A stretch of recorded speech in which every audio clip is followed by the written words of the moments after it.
کۆبوونەوەی ئەنجومەنی پارێزگای هەولێر لەسەر بابەتی پاڵپشتی بۆ ڕیفراندۆم و دەستخۆشیکردن لە کاراکردنەوەی پەرلەمان هەریەکە لە فراکسیۆنەکانی کۆمەڵی ئیسلامی و بزوتنەوەی گۆڕانی نیگەران کرد و تەنانەت بایکۆتی دانیشتنەکەیان کرد چونکە پێیان وایە هەردوو تەوەرەکە تەواو بە حیزبی و سیاسی کراون و لە پێناو بەرژەوەندی چەند هێزێک بەکاردەهێنرێن. ئەندامان فراکسیۆنی کۆمەڵ بەژار نەبووین لە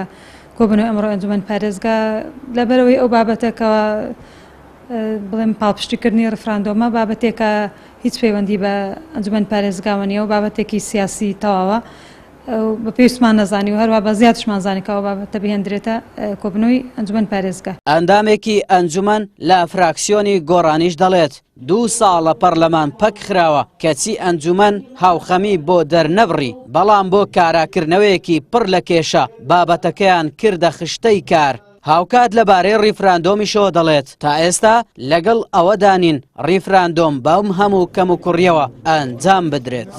پرسێکی سیاسی خاڵێکی دەستخۆشیکردن لە کاراکردنەوەی پەرلەمان چونکە تا ئێستا پەرلەمان کارا نەکراوەتەوە ئاسایی نەکراوەتەوە بەڵکو ئەوەی دەکرێت درێژەدانە بەو کودەتای کە پارتی لە 12 ئۆکتۆبەر کردی ئەو لیستانەی تر تەواو کاری ئەو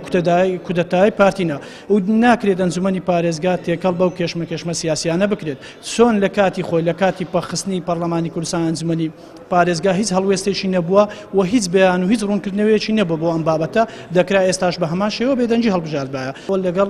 دواخستنی ڕیفراندۆمین لە ئێستاە وەک چۆن دۆستان ئامۆژگاریمان دەکەن یعنی ناکرێت سەرکێشی بە چارەنووسی میلەتێکەوە بکەیت تەنها بۆ بەرژەوەندی شخصی. ئەنجومەنی پارێزگا لە کاتێکدا دەبێت دەسەڵاتی لامەرکەزی پێ بدرێت و توانای بڕیاردانی هەبێت لەسەر زۆرێک پرسە گرینگەکان بەڵام ئەو دەسەڵاتەی لەلایەن حکوومەتەوە پێ نەدراوە کەچی 2 تەوەرەی خستە بەرنامەی کارەوە کە هیچ کات کاری ئەنجومەن نییە قسەی لەسەر بکات بەڵکو دەبێت پەرلەمان و حکوومەت ئەم پرسانە تاوتوێ بکەن و بە یاساییان بکەن بەڵام بەهۆی ناکۆکی لایەنە سیاسیەکان زۆر جار دەسەڵاتکارێک دەکات کە سەرجەم ئەو ڕێڕەوە یاساییانە پێشێل دەکات و کاری حیزبی دەخزێنێتە نێو دام و دەستگای حکوومەت کە سەرنجام پێگەیەکی خراپ لەسەر داهاتووی ئەو حیزبانە دروست دەکات.